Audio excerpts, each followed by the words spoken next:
توحید فی المحبت کیا ہے؟ اللہ سے محبت تمام محبتوں سے بالا تر ہو جائے. کوئی محبت اللہ کی محبت سے اوپر تو نہیں، برابر بھی نہ ہو. برابر ہونا شرک ہے، اوپر ہونا تو سمجھیے کہ اور پتہ نہیں شرک کے علاوہ بھی کوئی اصطلاح ہمیں ایجاد کرنی پڑ جائے گی.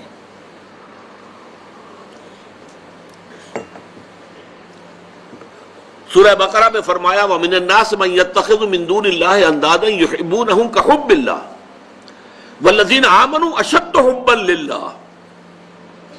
لوگوں میں سے کچھ ایسے بھی ہیں جو اللہ کے سوا کچھ ہستیوں کو محبوب بنا لیتے ہیں، اللہ کا مد مقابل بنا کر ان سے وہ محبت کرنے لگتے ہیں جو اللہ سے کرنی چاہیے تھی. وَالَّذِينَ آمَنُوا أَشَدُّ حُبًّا لِلَّهِ، اور جو واقعتاً اہل ایمان ہیں وہ شدید ترین محبت کرتے ہیں اللہ کے ساتھ. تو قرآن یہ نہیں کہتا کہ آپ والدین سے محبت نہ کریں، کرو، لیکن والدین کی محبت اللہ کی محبت کے برابر نہ ہو جائے، اس سے بڑھ نہ جائے. اولاد سے محبت کرو، اولاد کی محبت اللہ کی محبت سے بڑھ نہ جائے. دیکھیے یہ محبتوں کا امتحان ابراہیم سے اللہ نے کیسے کیسے لیا تھا. وَإِذِ ابْتَلَىٰ إِبْرَاهِيمَ رَبُّهُ بِكَلِمَاتٍ فَأَتَمَّهُنَّ قَالَ إِنِّي جَاعِلُكَ لِلنَّاسِ إِمَامًا. کیسے کیسے امتحانوں میں سے پاس ہونے کے بعد پھر وہ مرحلہ آیا کہ اللہ نے فرمایا اے ابراہیم میں تمہیں تمام نوع انسانی کا امام بناتا ہوں. والدین کو چھوڑا اللہ کے لیے، گھر بار چھوڑا اللہ کے لیے، بادشاہ کے دربار میں آنکھوں میں آنکھیں ڈال کر مناظرہ کیا کہ نہیں کیا؟ بادشاہ جو ہے وہ مرعوب نہیں کر سکا. فَبُهِتَ الَّذِي كَفَرَ، بلکہ جو مناظرہ ہوا ہے تو بادشاہ جو تھا نمرود وہ مبہوت ہو کر رہ گیا. اپنی جان کو اللہ سے، اللہ کی محبت سے زیادہ نہیں سمجھا. آگ میں کود گئے کہ نہیں، بے خطر کود پڑا آتش نمرود میں عشق. عقل ہے محو تماشائے لب بام ابھی. پھر اپنے ملک کی محبت پر اللہ کی محبت کو ترجیح دی، ملک چھوڑ دیا، ہجرت کی. آخری امتحان جو لیا ہے، آخری امتحان جس سے کڑا امتحان ہو نہیں سکتا. 100 برس کی عمر میں وہ 13 برس کا بیٹا جو دعائیں مانگ مانگ کر اللہ سے لیا تھا، اکلوتا بیٹا، حکم آیا ذبح کر دو اسے. یہ ہے سب سے بڑا امتحان. 100 برس کا بوڑھا انسان اور بڑی دعائیں مانگ مانگ کر بیٹا لیا. 87 برس کی عمر میں حضرت اسماعیل کی ولادت ہوئی ہے. اب 13 برس کے ہو گئے ہیں. فلما بلغ معه السعی، جب بھاگ دوڑ کے قابل ہو گئے. 13 برس کا جوان بچہ جو ہے باپ کا دست و بازو بن جاتا ہے، بھاگ دوڑ. اس لیے آتا ہے نا کہ ابراہیم اور اسماعیل دونوں تھے جو بیت اللہ کی تعمیر کر رہے تھے. وَإِذْ يَرْفَعُ إِبْرَاهِيمُ الْقَوَاعِدَ مِنَ الْبَيْتِ وَإِسْمَاعِيلُ، اس اسماعیل کے بارے میں انی ارا فی المنام انی اذبحک فانظر ماذا تری. اے میرے بچے میں دیکھ رہا ہوں خواب میں، بار بار یہ خواب آ رہا ہے کہ میں تمہیں ذبح کر رہا ہوں. اور اس کے لیے چھری پھیر دی. یہ تو اللہ تعالیٰ نے جو ہے قد صدقت الرؤیا انا کذالک نجزی المحسنین، اللہ تعالیٰ نے کہا بس بس، امتحان ہمیں لینا تھا، وہ امتحان پورا ہو گیا. یہ ہے محبت، توحید فی المحبت. اللہ کی محبت تمام محبتوں سے غالب.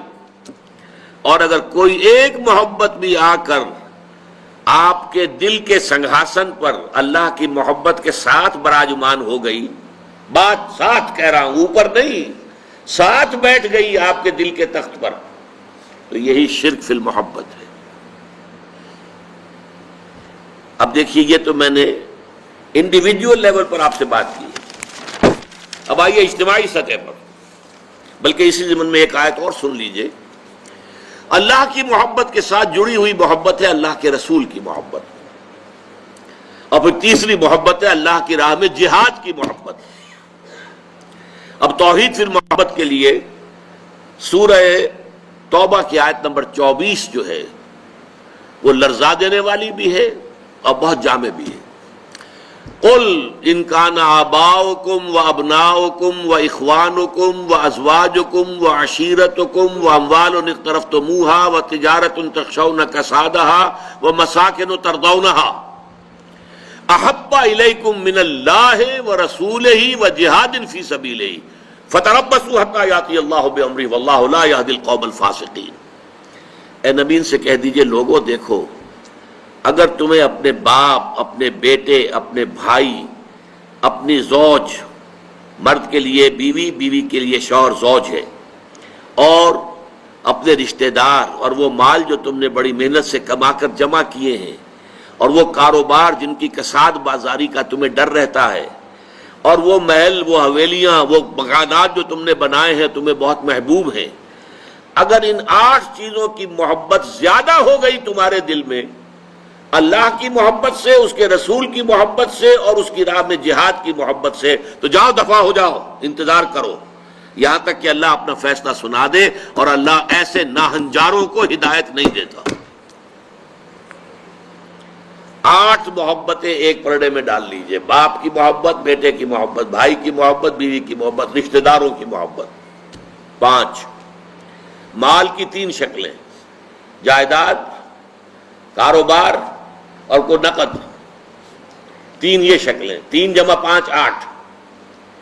اور 3 محبتیں دوسرے پلڑے میں ڈالی: اللہ کی محبت، رسول کی محبت اور جہاد کی محبت. اب اگر یہ پلڑا بھاری ہے 8 والا تو جاؤ دفع ہو جاؤ. تمہارا اللہ سے کیا سروکار؟ اللہ ایسے ناہنجاروں کو ہدایت نہیں دیتا. سب سے پہلے یہ طے کر لو کہ ان 3 محبتوں کا پلڑا نیچے ہونا چاہیے، بھاری ہونا چاہیے ان 8 کے مقابلے میں. یہ ہے توحید فی المحبت اور یہ ہے شرک فی المحبت. لیکن اب اس کو لائیے ذرا اونچے سطح پر. وہ جو میں نے کہا انسانی معاشرہ، ریاست، اس ریاست کے لیے، معاشرے کے لیے بھی کوئی ایسی شے موجود ہونی چاہیے کہ جو اس میں رہنے والے یا اس میں شامل سب لوگوں کی محبوب شے بن جائے.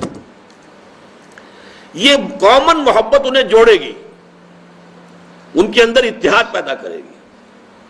مثلا وطن کی محبت، وطن کی جے جے ہند، وطن کی عظمت کے گن گاؤ. قوم کی محبت، وطن پرستی، قوم پرستی، کوئی نظریہ پرستی. یہ بہت سی پرستشیں ہیں جن سے کہ لوگ پھر جڑے رہتے ہیں. نسل پرستی، لسان پرستی، زبان پرستی. یا آج کل جو آپ کو کہتے ہیں کہ یہ لسانی عصبیتیں اور یہ نسلی عصبیتیں، یہ بلوچ نیشنلزم، یہ پختون نیشنلزم، یہ سرائکی نیشنلزم، یہ ایک اردو والا نیشنلزم، 5ویں قومیت نکلی تھی ہمارے ہاں. یہ سب کچھ کیا ہے؟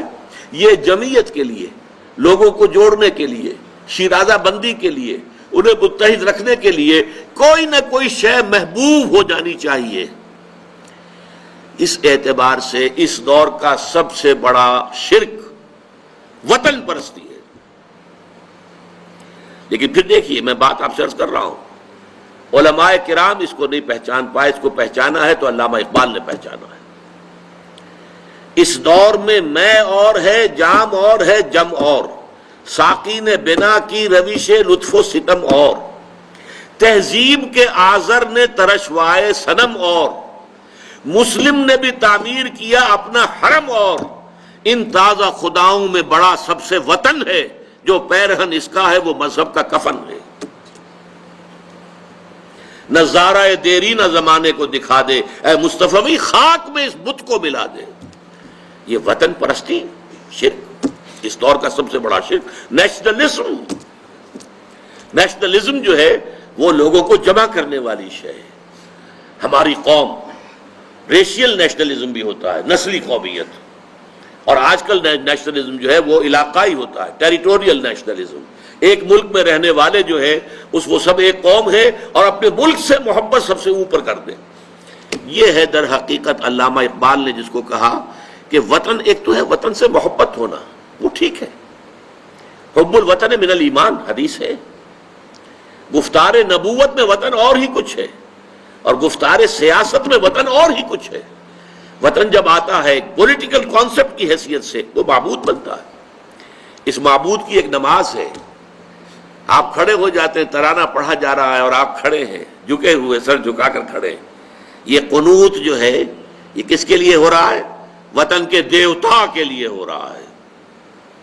وطن کے دیوتا کا ایک اور ہے سلامی، جھنڈے کو سلامی دی جا رہی ہے. جھنڈا وہ علامت ہے آپ کے وطن کی.